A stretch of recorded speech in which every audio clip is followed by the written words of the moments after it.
오늘 조선일보 사설은 이재명 사건이 5번째 비극, 이제 내려놓으라는 유언이라는 제목입니다.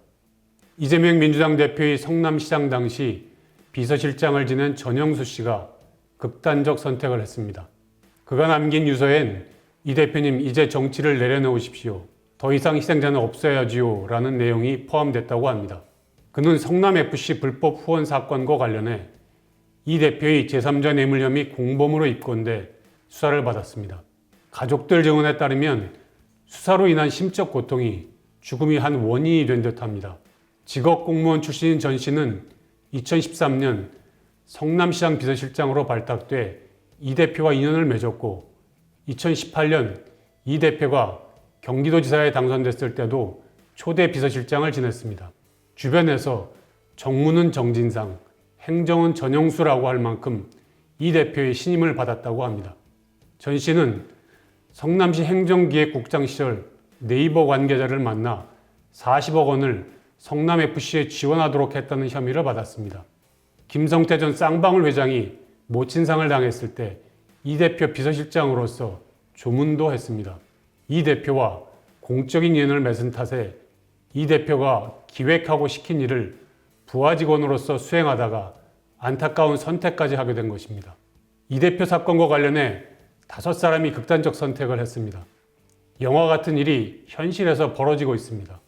이번 일을 포함해 이 대표의 지시대로 대장동 개발 사업을 한 성남도시개발공사 유한기 전 본부장과 김문기 전 처장, 이 대표의 변호사비 대납 의혹 제기자와 이 대표 아내의 법인카드 유용 사건 관련자 등 5명이 같은 비극을 맞았고 대장동 비리 사건의 주범 김만배, 유동규 씨가 극단적 선택을 시도했습니다. 한 사람의 사건과 관련해서 이렇게 많은 사람이 연쇄적으로 비극을 맞은 것은 유례가 없습니다. 죽음의 원인을 섣불리 단정할 수는 없지만 이 대표와 얽힌 사건에 무언가 문제가 있기 때문에 있어서는 안 되는 일이 반복된다고 볼 수밖에 없습니다. 이 대표는 전 씨의 죽음에 대해 검찰이 과도한 압박 수사 때문이지 이재명 때문인가 라고 했습니다. 전 씨가 주변에 자신의 억울함을 토로한 것은 사실입니다. 수사 부담도 컸을 겁니다. 하지만 이 대표의 지시에 따른 것이기 때문에 검찰 조사는 작년에 한 번에 불과했다고 합니다.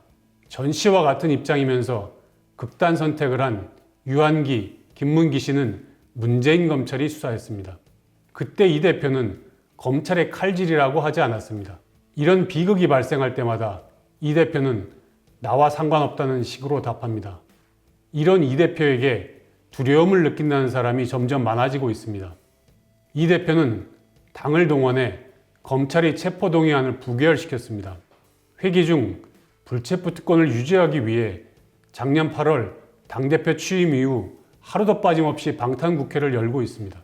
대선 낙선에도 불구하고 무리해서 국회의원이 되고 당대표가 된 것도 결국 자신의 방탄을 위한 것이란 비판을 피할 수 없습니다. 그러는 사이 그와의 인연 탓에 그를 도운 사람들은 비극을 맞고 있습니다. 이 대표는 이제 내려놓으시라는 전 씨의 유언을 무거운 마음으로 새겼으면 합니다.